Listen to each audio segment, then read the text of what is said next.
ഉണ്ടാക്കാൻ പോകുന്ന ഒരു വെറൈറ്റി ഡിഷാണ് ഞാൻ നിങ്ങളുടെ മുന്നിലേക്ക് ഇന്ന് കാണിക്കാൻ പോകുന്നത്. അതാണ് എഗ് റോസ്റ്റ്. ഇത് എല്ലാവർക്കും ഇഷ്ടപ്പെടുമായിരിക്കും. എല്ലാവരും ഒന്ന് കണ്ടു നോക്കൂ. വളരെ വെറൈറ്റി ആയിട്ടുള്ളൊരു ഡിഷാണ്. അതുപോലെ തന്നെ എൻ്റെ ചാനൽ നിങ്ങൾ സബ്സ്ക്രൈബ് ചെയ്യുക, അടുത്തുള്ള ബെല്ലൈക്കൺ ക്ലിക്ക് ചെയ്യുക. ആദ്യമായിട്ട് ഞാൻ എടുത്തു വെച്ചിരിക്കുന്ന ഒരു 3 സവാള വളരെ നേർത്ത് അരിഞ്ഞു വെച്ചിരിക്കുകയാണ്. അത് അങ്ങോട്ട് അരിഞ്ഞ് മാറ്റി വെച്ചേക്കുക. പിന്നുള്ളത് ഒരു തക്കാളി. ഈ തക്കാളി ആണെങ്കിൽ വളരെ ചെറുതായിട്ട് അരിഞ്ഞെടുക്കണം. പിന്നെ വെളുത്തുള്ളി ഒരു കുടമാണ്. ഞാൻ ഇപ്പം ഉള്ളിക്കനുസരിച്ച് നമ്മൾ സവാള എന്തുമാത്രം എടുക്കുന്നു അതിനനുസരിച്ചാണ് നമ്മൾ വെളുത്തുള്ളി എടുക്കുന്നത്. അതേപോലെ ഇഞ്ചി, അതെല്ലാം നന്നായിട്ട് കൊത്തി അരിഞ്ഞ് എടുക്കണം. പിന്നീട് 2 പച്ചമുളക്, അത് സവാളയ്ക്കനുസരിച്ച്. പിന്നെ കറിവേപ്പില. ഇത് ഇത്രയുമാണ് നമുക്ക് ആദ്യമായിട്ട് വേണ്ട. ഇതൊന്ന് റോസ്റ്റ് ചെയ്ത് എടുക്കാൻ വേണ്ട ഇൻഗ്രീഡിയൻസ്. ഇപ്പൊ നമ്മളൊരു ചീനിച്ചട്ടി വെച്ചിട്ടുണ്ട്. ആ ചീനിച്ചട്ടി നന്നായിട്ട് ചൂടാവണം. ഞാൻ വേറൊരു നോൺ സ്റ്റിക് പാൻ ഒന്നും എടുത്തിട്ടില്ല, ചീനിച്ചട്ടിയാണ് എടുത്തിരിക്കുന്നത്. കാരണം സ്വാദ് അതേപോലെ കിട്ടണമെങ്കിൽ ഒരു ചീനിച്ചട്ടിയാണ് ഇപ്പോഴത്തെ ഇതിന് നല്ലത്. അപ്പൊ നമുക്ക് നല്ല ചൂടായിട്ടുണ്ട് ചീനിച്ചട്ടി. നമുക്ക് അതിലേക്ക് നല്ല വെളിച്ചെണ്ണ ഒഴിച്ചു കൊടുക്കാം. കുറച്ച് ഒരു വെളിച്ചെണ്ണ ഒഴിച്ചു കൊടുക്കുന്നുണ്ട്. ഈ വെളിച്ചെണ്ണ ഒന്ന് ജസ്റ്റ് ഒന്ന് ചൂടാവുന്നവരെ നമുക്കൊന്ന് വെയിറ്റ് ചെയ്യാം. അതിലേക്ക് ഇനി നമുക്ക് ഇടാൻ പോകുന്നത് കടുക്. വെളിച്ചെണ്ണ നന്നായിട്ട് ചൂടായിട്ടുണ്ട്. അതിലേക്ക് ഒരു കുറച്ച് കടുക് ഇട്ടാൽ മതി, അധികം കടുക് ഇടണ്ട. തോനെ കടുക് ഇട്ടാൽ തന്നെ ഈ കറിയുടെ ടേസ്റ്റ് മാറും. അപ്പൊ നമുക്ക് ഇനി കടുക് ഇട്ട് കൊടുക്കാം.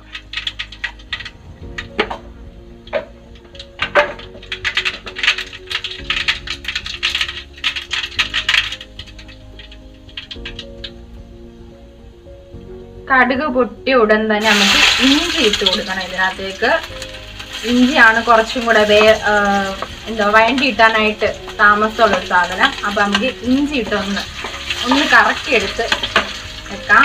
ഈ ലോ ഫ്ലെയിമിൽ ചെയ്യുന്നതാണ് ഏറ്റവും നല്ലത്. കരിഞ്ഞു പോവാതെ ചെയ്യാൻ പറ്റും. ഇഞ്ചി ഒന്ന് മൂത്ത് ഇഞ്ചിയുടെ പച്ച കുത്ത് മണം അതൊന്ന് മാറുന്നത് വരെ ഒന്ന് വെയിറ്റ് ചെയ്യാം. ഇഞ്ചി ഒന്ന് ഇതായിട്ടുണ്ട്, മൂത്തിട്ടുണ്ട്. നമുക്ക് അതിലേക്ക് വെളുത്തുള്ളി, വട്ടത്തിൽ അരിഞ്ഞു വെച്ചേക്കുന്ന വെളുത്തുള്ളിയാണ്, അതിട്ട് കൊടുക്കാം.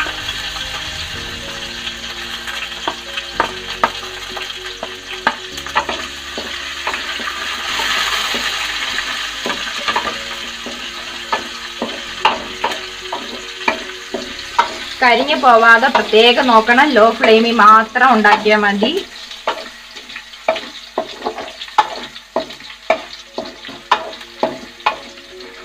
വെളിച്ചെണ്ണയിൽ ഉണ്ടാക്കുന്നതാണ് ഏറ്റവും രുചികരം. അത് നിങ്ങളുടെ ഇഷ്ടം മുളക് ചെയ്യാം. ഇനി നമ്മൾ ഇടാൻ പോകുന്നത് ഇതിനകത്തേക്ക് പച്ചമുളകാണ്, കറിവേപ്പിലയല്ല, പച്ചമുളക്.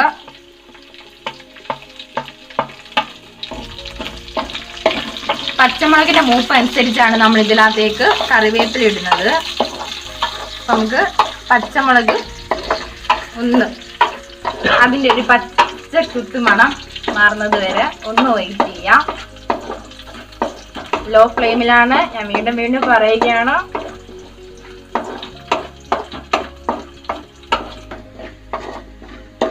ഇപ്പൊ നമ്മുടെ ഇഞ്ചി, വെളുത്തുള്ളി, പച്ചമുളക് ഇവയൊന്ന് മൂത്തിട്ടുണ്ട്. ഇതിനകത്തേക്ക് എടുത്തു വെച്ചിരിക്കുന്ന കറിവേപ്പില ഒന്ന് മുറിച്ചിട്ട് കൊടുക്കുന്നത് നല്ലതാണ്. കാരണം അതിന്റെ മണം കിട്ടും.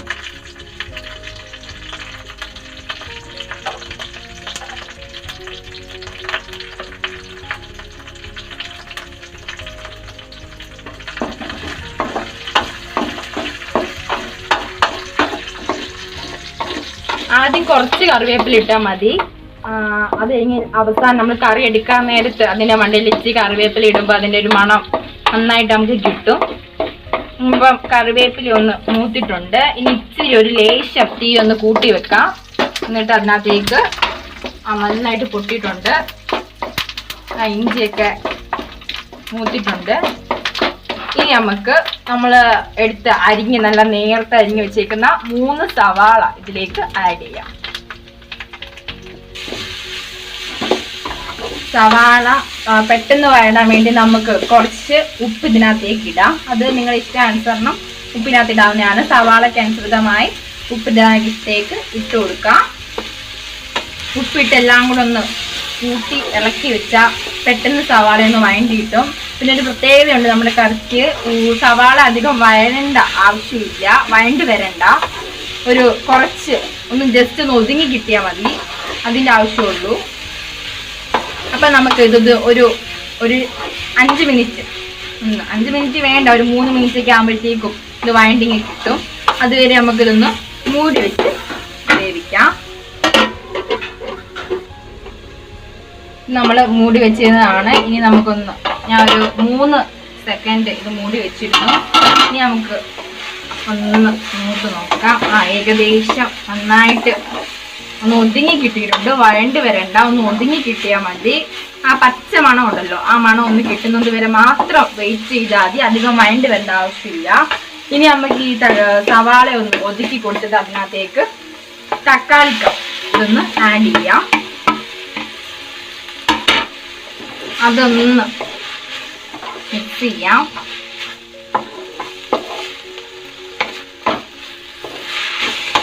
തക്കാളി ഇതിനകത്തേക്ക് ഫ്ലെയിം കുറച്ചിടാം. തക്കാളി ഇടുമ്പോഴത്തേക്കും പെട്ടെന്ന് കരിഞ്ഞ് വരാനുള്ള ചാൻസ് ഉണ്ട്.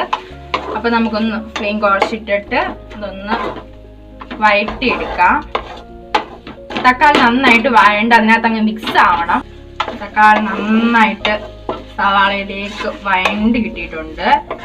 ഇനി നമുക്ക് ഇതിനകത്തേക്ക് വേണ്ട പൊടികളാണ് ഇട്ട് കൊടുക്കേണ്ടത്.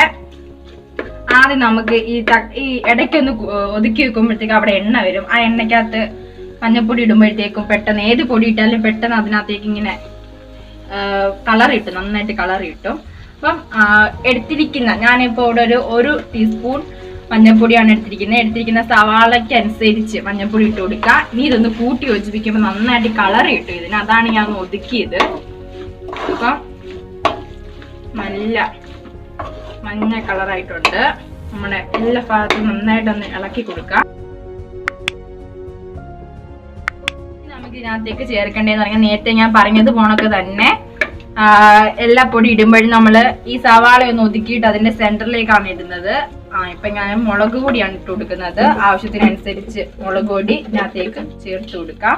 അധികം മുളക് പൊടി ചേർക്കുന്നില്ല, ഒട്ടും എരി വേണ്ട. കുട്ടികൾക്കൊക്കെ നന്നായിട്ട് കഴിക്കാൻ പറ്റിയ ഒരു ഫുഡാണ്. മുളക് പൊടി ഇട്ട് ആദ്യം ഒന്ന് നമുക്കൊന്ന് ഇതൊന്ന് കൂട്ടി യോജിപ്പിച്ചെടുക്കണം.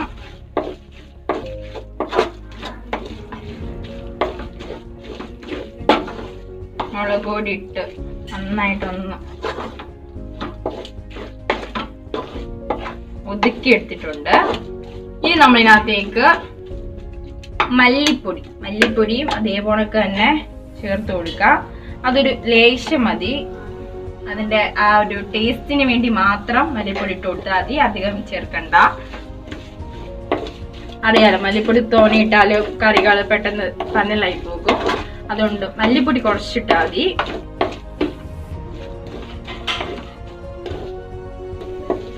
ഇപ്പം എല്ലാ പൊടികളും ഇട്ടിട്ടുണ്ട്. ഇനി നമുക്ക് വെള്ളം ഒഴിച്ചു കൊടുക്കാറായി. കുറച്ച് വെള്ളം ഇതിനകത്തേക്ക് കുറേശ്ശെ വെള്ളം ഒഴിച്ചു കൊടുത്താൽ മതി. കുറച്ച് വെള്ളം ഒഴിച്ചു കൊടുത്ത് അതൊന്ന് മിക്സ് ചെയ്ത് നമുക്ക് തോന്നണം വെള്ളം എത്രത്തോളം ഇത് ഇങ്ങനെ കുറുക്കി എടുക്കാമോ അത്രത്തോളം കുറുക്കി എടുക്കണം. എന്നാലേ അതിന്റെ ടേസ്റ്റ് നന്നായിട്ട് എല്ലാത്തിലും സാധനം ഇങ്ങനെ പിടിച്ച് കിട്ടണം. കുറച്ച് വെള്ളം ഇങ്ങനെ ഒഴിച്ചു കൊടുത്തിട്ടുണ്ട്. ഇനി നമുക്ക് കുറച്ചും കൂടെ വെള്ളം ഒഴിച്ചു കൊടുക്കാം. ഇതേപോലെ നമുക്ക് കുറേശ്ശെ വെള്ളം ഒഴിച്ചു കൊടുത്ത് ഇതൊന്ന് കുറുക്കിയെടുക്കണം. നിങ്ങൾക്ക് നോക്കുമ്പോൾ കാണാൻ പറ്റും കടുക് അധികമില്ല, കുറച്ച് കടുക് മാത്രമാണ് നമ്മൾ ചേർത്തിരിക്കുന്നത്.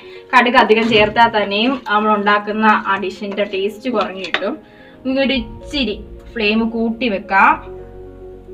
ഇവിടെ കുറച്ച് ഫ്ലെയിം കൂട്ടി വെച്ചിട്ടുണ്ട്.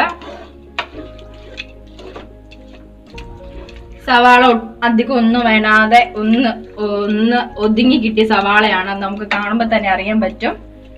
കുറച്ചും കൂടെ ഒന്ന് വെള്ളം ഒഴിച്ചു കൊടുക്കാം. നമ്മുടെ കയ്യിലിരിക്കുന്ന എൻ്റെ ഗ്ലാസ്സിലുള്ള വെള്ളം ഫുള്ള് ഞാനിപ്പോൾ ഇതിനകത്ത് ഒഴിച്ചു കൊടുത്തിട്ടുണ്ട്.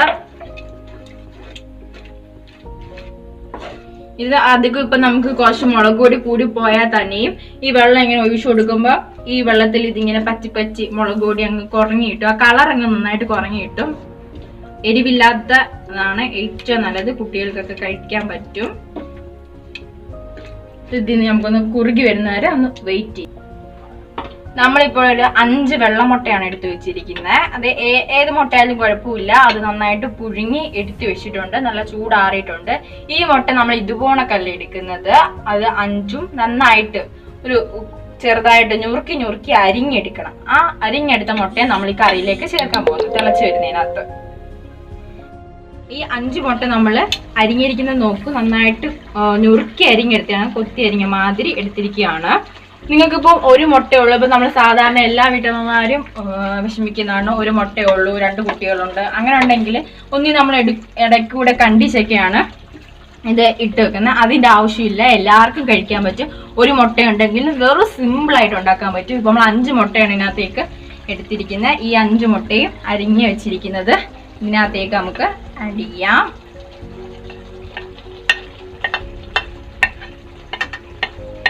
മഞ്ഞക്കരു പ്രത്യേകം ഇപ്പൊ കഴിക്കാത്തവരുണ്ടെങ്കിൽ അവർക്കത് റിമൂവ് ചെയ്യാം, അത് ഇഷ്ടമില്ല, അവരവരുടെ ഇഷ്ടത്തിനനുസരിച്ച്.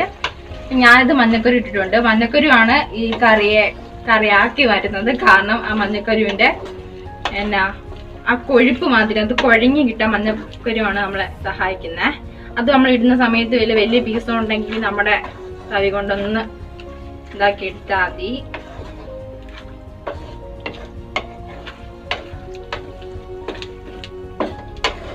ഈ ടൈമില് നമുക്കൊന്ന്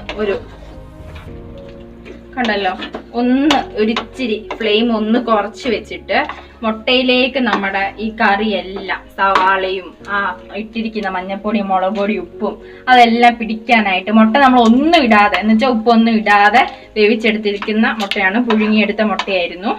അത് നമുക്ക് ഇട്ട് ഇനി ഒന്ന് തീ കുറച്ച് വെക്കാം, മൂടി ഒരു 5 മിനിറ്റ് വെക്കാം.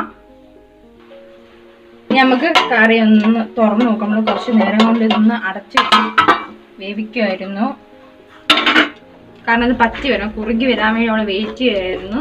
കുറുകി വന്നിട്ടുണ്ട്, നന്നായിട്ട് കുറുകിയിട്ടുണ്ട്. ഞാൻ പറഞ്ഞില്ലേ, നമ്മളിങ്ങനെ ആവശ്യാനുസരണം ഇങ്ങനെ വെള്ളം ചേർത്ത് കൊടുത്തുകൊണ്ടിരിക്കുകയാണ്. അപ്പം നമുക്ക് ഇതിനകത്തേക്ക് ഒരു ലേശം വെള്ളവും കൂടെ ഒന്ന് ഒഴിച്ചു കൊടുത്തിട്ടുണ്ട്. കാരണം ഇനി നമ്മൾ ചേർക്കാൻ പോകുന്ന മസാലപ്പൊടിയാണ്. മസാലപ്പൊടി കറിക്ക് ആവശ്യാനുസരണം ചേർത്ത് കൊടുക്കാവുന്നതാണ്.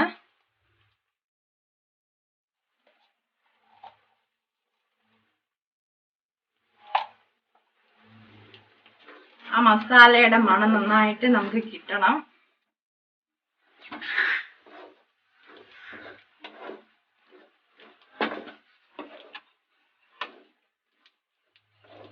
മസാല ചേർത്ത് കൊടുത്തിട്ടുണ്ട്.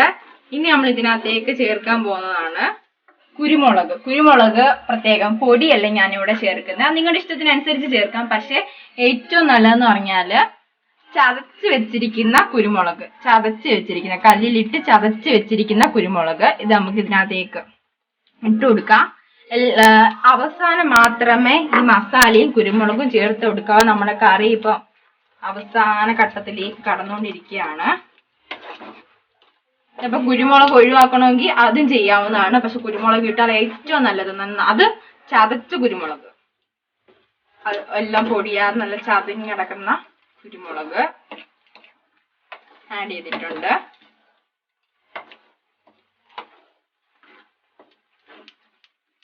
ഒരു ലേശം വെള്ളം കൂടെ എന്നെ നടുക്കൂടെ ഒന്ന് ചുറ്റി കറക്കിയിട്ടുണ്ട്.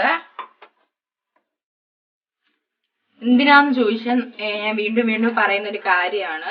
നന്നായിട്ട് നമ്മുടെ കറി നല്ല കുഴമ്പ് രൂപത്തിലാണ് കിട്ടണ്ടേ. അപ്പൊ ചോദിക്കുക എന്താ വെള്ളം കൂടുതൽ ഒഴിക്കുന്നതെന്ന്. വെള്ളം ചേർക്കുമ്പോഴത്തേക്കും പറ്റി ഇതിനകത്തേക്ക് ഇതിന്റെ സ്വാദ് ഇങ്ങനെ ഇറങ്ങി കിട്ടും.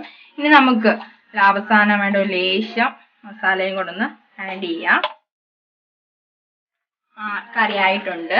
ഇനി നമുക്ക് തീ ഓഫ് ചെയ്യാം. ഓഫ് ചെയ്തതിന് ശേഷം ഒരു 2 മിനിറ്റ് ഇതേപോണൊക്കെ അനക്കാതൊന്ന് വെച്ചേക്കണം. കാരണം എന്ന് പറഞ്ഞാൽ ഇതിന്റെ മണവും ടേസ്റ്റും എല്ലാം ഈ ഫൈനലാണ് ഡിസൈഡ് ചെയ്യുന്നത്. അപ്പൊ നമുക്ക് 2 മിനിറ്റ് നേരം മൂടി വെക്കാം. കറി സെറ്റ് ആയിട്ടുണ്ട്. ഞാൻ അവിടെ സെർവ് ചെയ്തിട്ടുണ്ട് കറിയൊക്കെ. എല്ലാവർക്കും പെട്ടെന്ന് ഉണ്ടാക്കാൻ പറ്റും. ഞാൻ വളരെ കുറച്ച് സമയം കൊണ്ട് ഉണ്ടാക്കിയെടുത്തൊരു കറിയാണ്. എല്ലാവർക്കും ഇഷ്ടപ്പെട്ടു എന്ന് വിചാരിക്കുന്നു. അതുപോലെയാണ് എൻ്റെ ചാനൽ നിങ്ങൾ സബ്സ്ക്രൈബ് ചെയ്യുക, അടുത്തുള്ള ബെല്ലൈക്കൺ ക്ലിക്ക് ചെയ്യുക. അതുകൊണ്ട് തന്നെ എൻ്റെ അടുത്ത വീഡിയോ നിങ്ങൾക്ക് നോട്ടിഫിക്കേഷനായിട്ട് കിട്ടുന്നതായിരിക്കും. ഞാൻ ഇതിൻ്റെ കൂടെ എനിക്ക് ഏത് ഫുഡും ഇതിൻ്റെ കൂടെ എടുക്കാവുന്നതാണ്. ഞാൻ ഇതിൻ്റെ കൂടെ ഏറ്റവും നല്ല കോമ്പിനേഷനായിട്ട് എടുത്തിരിക്കുന്നത് പുട്ടാണ്. അപ്പം നല്ലൊരു കോമ്പിനേഷനാണ് ഇത്. പക്ഷെ ഞാനിവിടെ പുട്ടാണ് എടുത്തിരിക്കുന്നത്. അത് നല്ല കുത്തരിയുടെ പുട്ട്, നല്ല ടേസ്റ്റ് ആയിരിക്കും. എല്ലാവരും ട്രൈ ചെയ്ത് നോക്കുക. അപ്പോൾ അടുത്ത വീഡിയോ ചെയ്യുന്നവരെ ബൈ.